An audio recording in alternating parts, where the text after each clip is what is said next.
Assalamualaikum warahmatullahi wabarakatuh. Waalaikumsalam warahmatullahi wabarakatuh.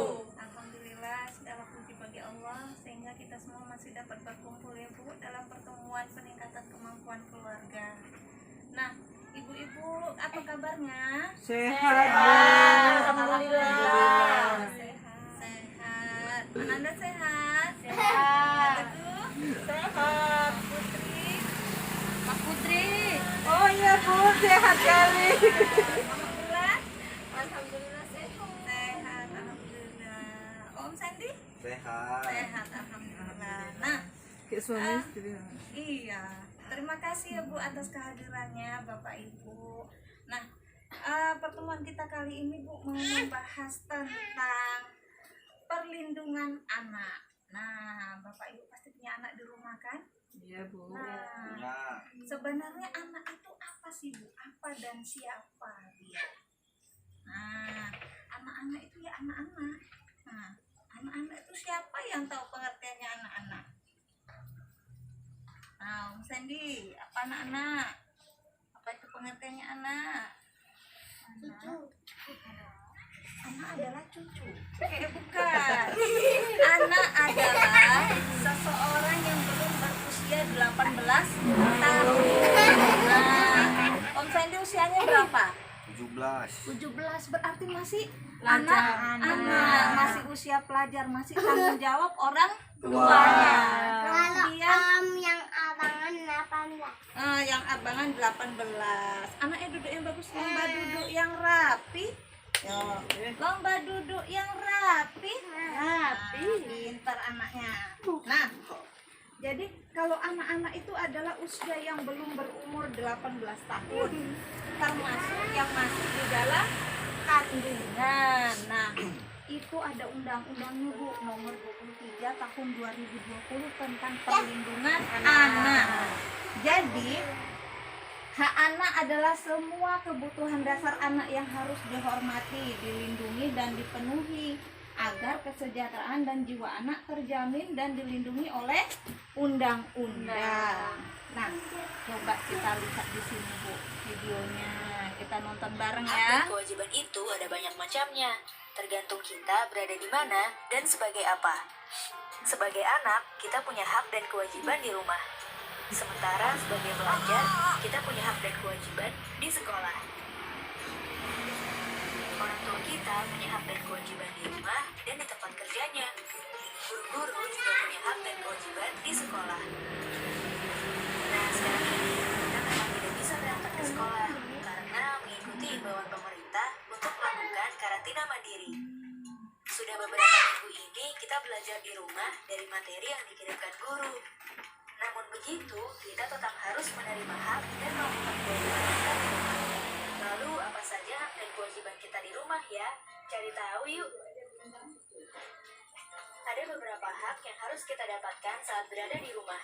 1. Mendapatkan makanan dan minuman. Makan dan minum adalah salah satu hak yang harus kita dapatkan saat berada di rumah. Makanan dan minuman merupakan salah satu kebutuhan utama untuk bertahan hidup. 2. Mendapatkan perlindungan dan keamanan. Hak lain yang harus kita terima di rumah adalah mendapatkan perlindungan dan keamanan. Kalau orang tua melarang kita pergi ke suatu tempat atau melarang kita melakukan sesuatu, kita harus menurutinya. Sebab itu merupakan bentuk perlindungan dari orang tua supaya kita tetap aman. 3. Mendapatkan kesejahteraan. Kesejahteraan hidup ini bisa berupa banyak hal, seperti pakaian yang kita pakai ataupun uang jajan. Oh iya, berapapun uang jajan yang diberikan orang tua, kita harus menerimanya dengan ikhlas ya. 4. Mendapatkan bimbingan saat belajar. Kalau kita merasa bingung dengan tugas sekolah, jangan takut untuk menanyakannya kepada orang tua. Kita punya hak untuk menerima bimbingan saat kita belajar di rumah. Selain punya hak, kita juga punya kewajiban yang harus dilakukan saat berada di rumah. 1. Jaga kebersihan rumah. Orang tua sudah memberikan makan, minum, dan hal-hal lainnya untuk kita. Mereka juga biasanya melakukan beberapa pekerjaan rumah. Nah,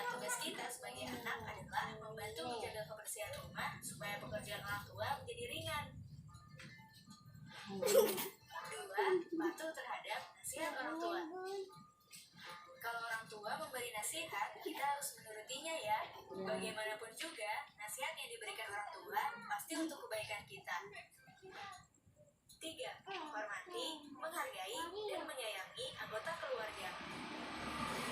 Hormati, menghargai, dan menyayangi semua anggota keluarga kita.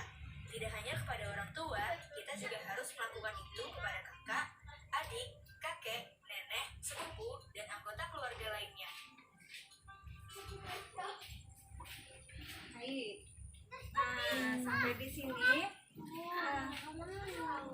Jadi ada 4 kelompok hak anak. Nah, yang pertama hak hidup. Hak hidup mulai dari anak mendapatkan ASI eksklusif. Nah, waktu kesehatan dan gizi waktu sudah kita bahas kan. Nah, anak mendapatkan ASI eksklusif, mendapatkan makanan yang bergizi, perawatan kesehatan, tempat tinggal yang layak.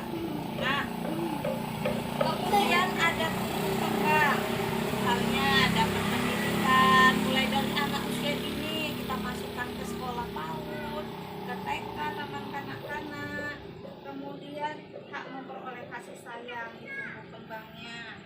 Anak mendapatkan motivasi, rekreasi. Misalnya orang dia mau kemarin pencaksilat ya.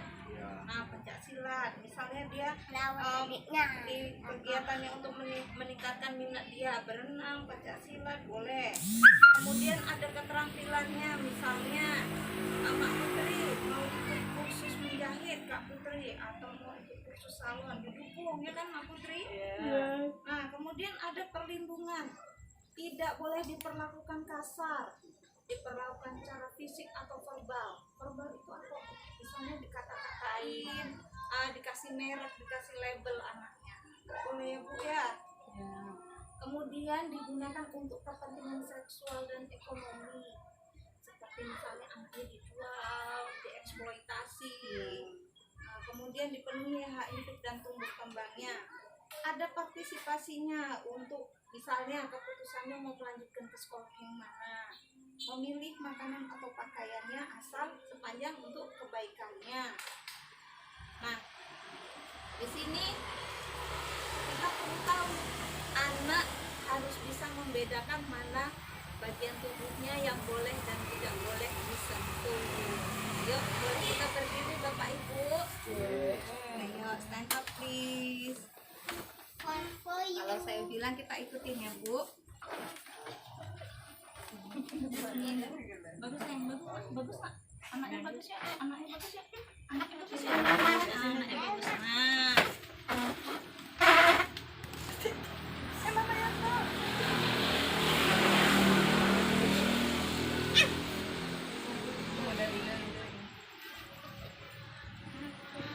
Yuk kita bilang yuk, tepuk semangat dulu yuk. Tapi kita bilang gini, tepuk semangat,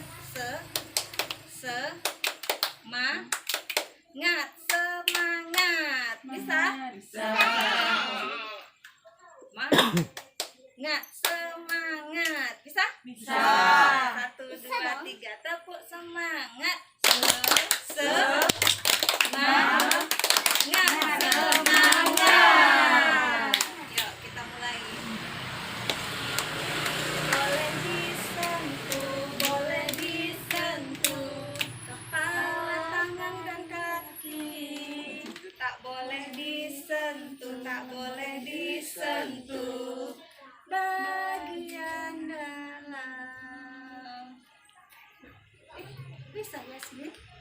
Nah, ulangin lagi ya. Boleh disentuh kepala, tangan dan kaki. Tak boleh disentuh bagian dalam. Iya. Apa ya? Saya kok tadi bingung mau bilang bagian dalam. Contoh misalnya, anak kita kumis, kita mau cebokin dia boleh? Boleh. Kalau kita boleh. Nah, tapi kalau misalnya Yasmin diajak main-main, terus ada yang panggil, sini nak, terus dikasih permen, pantatnya dicopel. Terus bagian depannya itu dipegang, boleh nggak? Nggak boleh.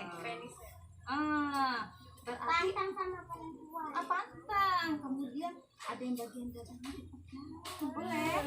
Nggak boleh. Nah, tapi kalau misalnya Yasmin mau pipis, belum kan dicoba sendiri, dipipisin dudanya boleh? Boleh.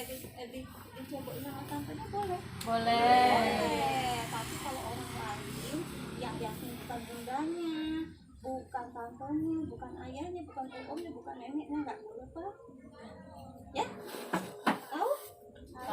Dikasih permen, dikasih jajan, boleh nggak? Nggak boleh. Ada racun. Boleh. Itu harus dilindungi. Itu hal yang bagian yang tidak boleh disentuh. Kemudian hak perlindungan anak lagi. Misalnya anaknya dijual Dipotong. bukan, dijual sama pria hidung belang, disuruh meladenin, dijual sekian juta, ibunya cuma kasih uang, boleh nggak Bu? Nggak. Boleh.